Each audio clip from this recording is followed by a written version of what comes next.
Hai, Assalamualaikum warahmatullahi wabarakatuh. Kembali lagi di channel Kata Kita. Jadi kali ini aku akan ngebahas suatu hal yang agak sensitif. Jadi buat kalian para wanita yang bertanya-tanya tentang hal ini, mari kita jawab. Oke? Jadi apa sih hal-hal yang sensitif itu tadi yang bakal kita bahas?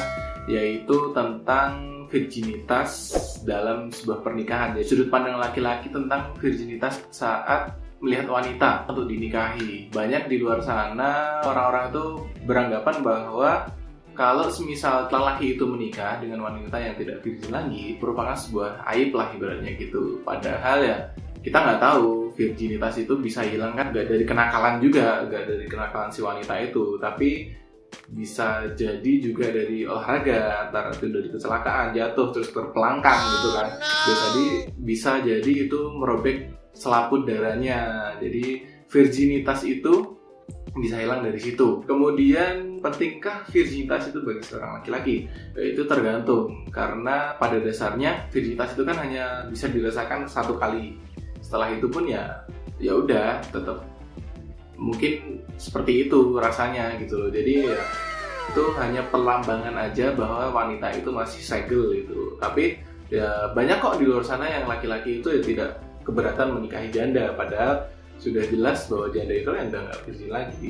Berarti dari sudut laki-laki sendiri bukan dilihat dari keperawanannya, akan tetapi wanita itu nyambung nggak sih sama kita? Wanita itu nyaman nggak sih? Wanita itu menenteramkan kita nggak sih? Karena menikah itu kan tujuannya kan bukan hanya mencari keperawanan, bukan hanya mencari kenikmatan di ranjang, akan tetapi juga pasti itu mengharap ridha Allah. Jadi ketika kita bisa memilih wanita, kita bisa mendapatkan wanita yang pas dengan kita, pastinya kan kita juga akan lebih enak lagi untuk menjalani rumah tangga kita gitu. Jadi untuk laki-laki sendiri sebenarnya keperawanan itu ya yang nggak harus menjadi sebuah prioritas. Apabila dalam tanda kutip wanita itu tuh dulu pernah terjerumus ke pergaulan yang mendorong dia ke zina, dia itu kan masa lalu dia. Kita juga tidak berhak tahu aib-aib dia seperti apa gitu loh, dan kita tidak boleh menanyakan itu, karena bagaimana Allah aja menjaga aib dia, masa kita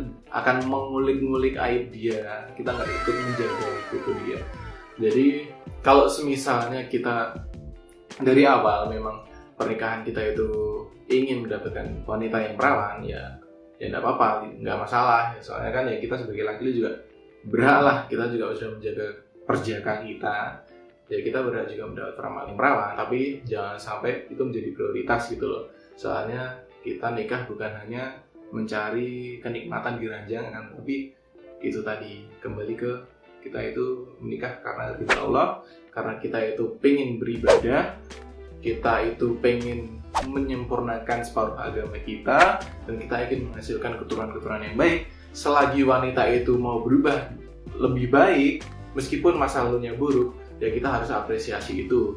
Kalau bisa kita juga bisa membimbing wanita itu agar wanita itu menjadi lebih baik lagi, sehingga aib-aib dia itu sudah tidak pernah terfikirkan lagi gitu. Jadi kita bisa membantu dia untuk mengobati trauma dia tentang masa lalunya begitu. Itu sudut pandang laki-laki tentang keperawanan. Ada lagi pertanyaan yang sering muncul dari wanita, penting nggak sih fisik itu bagi seorang laki-laki untuk memilih istrinya?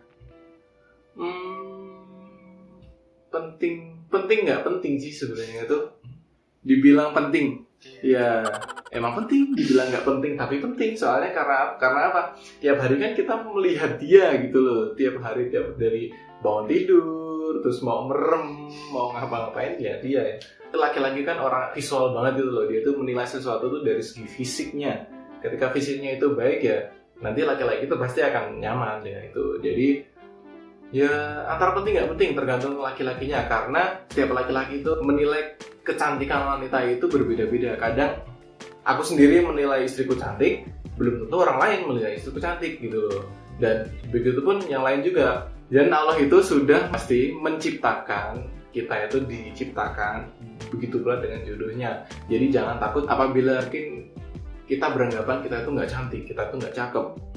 ya jangan terus kita itu underestimate di situ. Kita tuh jangan rendah diri dulu. Karena apa? Ketika kita diciptakan, Allah tuh sudah mempersiapkan jodoh kita juga. Dicatat, jangan sampai kita itu loh kepikiran itu terus gitu loh. Karena kunci kita bahagia dengan diri sendiri itu bersyukur. Kita bisa menerima diri kita sendiri, kita bisa benar-benar bersyukurlah Allah udah ngasih wajah kita seperti ini, badan kita seperti ini, tinggal kita menjaga dan memaksimalkan gitu loh. Meskipun kalau semisalnya kita mungkin kurang cakep atau kurang cantik, ya kita bisa maksimalin kok dengan merawat diri. Dan kalau misal kita agak hitaman ya, skincarean, mungkin sunblockan kalau keluar biar nggak tambah hitam atau nggak tambah dekil. Jadi laki itu pada dasarnya dia nggak terlalu mementingkan fisik sih. Karena apa? Ketika wanita itu enak dilihat aja, berarti nggak harus cantik banget. Ketika wanita itu enak dilihat, ada satu keistimewaan di wanita itu yang laki-laki itu tertarik. Ya, insya Allah nanti laki-laki itu bahkan memperjuangkan. Jadi nggak melulu harus yang cantik. Karena apa? Dulu aku juga mungkin aku basicnya kan fotografer juga, terus ya pergaulannya tuh pergaulan yang agak mahal lah. Sombong amat. Dulu mungkin standarnya itu harus yang cantik, harus yang model, harus yang tingginya segini, harus wajahnya seperti ini, biar nantinya ketika pas nikah kita punya model berjalan kemana-mana, kita bisa cepet, kita bisa explore skillnya. Setiap perjalanan itu pasti ada momen yang ingin disimpan gitu. Kalau misalnya kita bisa meng-capture diri untuk mengenang perjalanan kita itu, ya gimana lagi gitu loh. Tapi ternyata itu nggak yang dibutuhkan. Itu kan cuma hanya keinginan kita.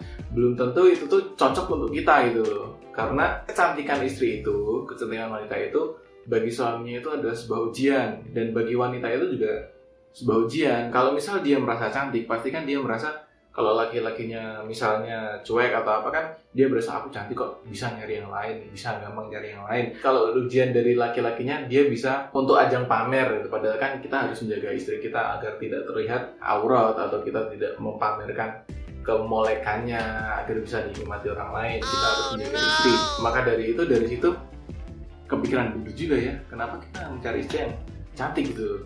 Kenapa kita nggak yang cocok aja gitu? Ketika kita udah seneng dan kita udah ada satu hal yang menarik, menggetarkan hati, istriku tuh ada hal yang menggetarkan hati, ya kita nggak harus yang tinggi, nggak harus yang ini, ya udah lupakan itu semua, karena Allah sudah memilihkan yang terbaik untuk kita. Jadi kita jangan terlalu pilih-pilih lah, apalagi dari segi fisik, karena kan Rasul kan udah pernah bersabda, ketika memilih jodoh tuh harus yang pertama itu dari parasnya itu ya fisik itu tadi, tapi kan itu bukan prioritas.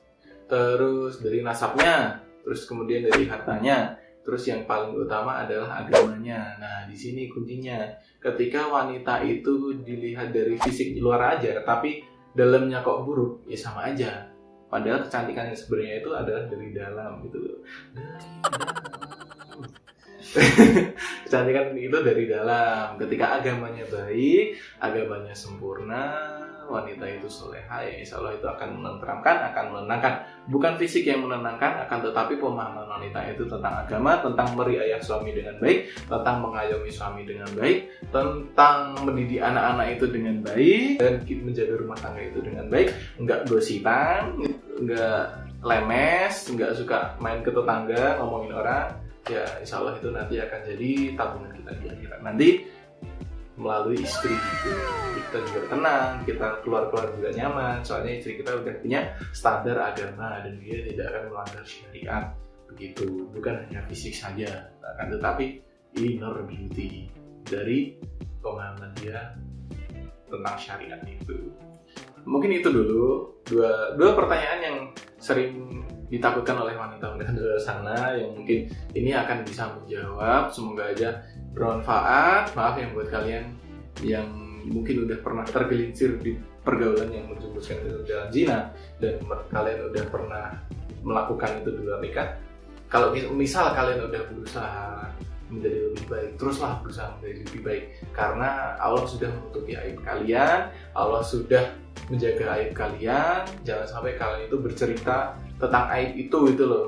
Jangan pernah kalian bercerita. Kalau bisa tutupi serapat-rapatnya, dan kalian tutupi itu dengan kebaikan-kebaikan yang baru, kebaikan-kebaikan yang bisa mengantarmu ke dalam kebaikan yang lebih besar lagi.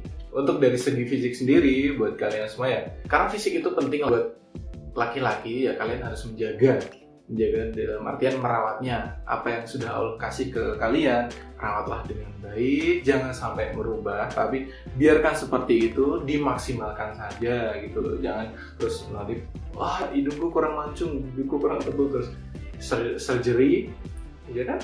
Malah nanti merubah ciptaan Allah kan malah jadi dosa ya. Kalau bisa maksimalkan aja.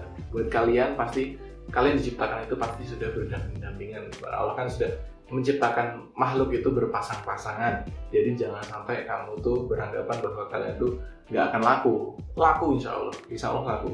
Selagi kita bisa ikhtiar dengan maksimal, tergantung kita itu menjemput jodoh dengan apa, dengan cara yang Allah ridhoi atau enggak. Itu cukup sekian dari saya. Apabila ada kekurangan, itu dari saya, atau mungkin itu ada yang bermanfaat, itu dari Allah. Jangan lupa like, subscribe, dan komen apabila kalian ingin konten-konten yang bermanfaat lain, dan bisa request apa yang perlu dibahas di channel Kata Kita bersama aku, Ardiansyah dan istri. Dan jangan lupa buat follow juga akun Instagramku @ardiansyah_, dan Instagram istri @sisil.viana. Jangan lupa like, subscribe, dan komen, share juga ke teman-teman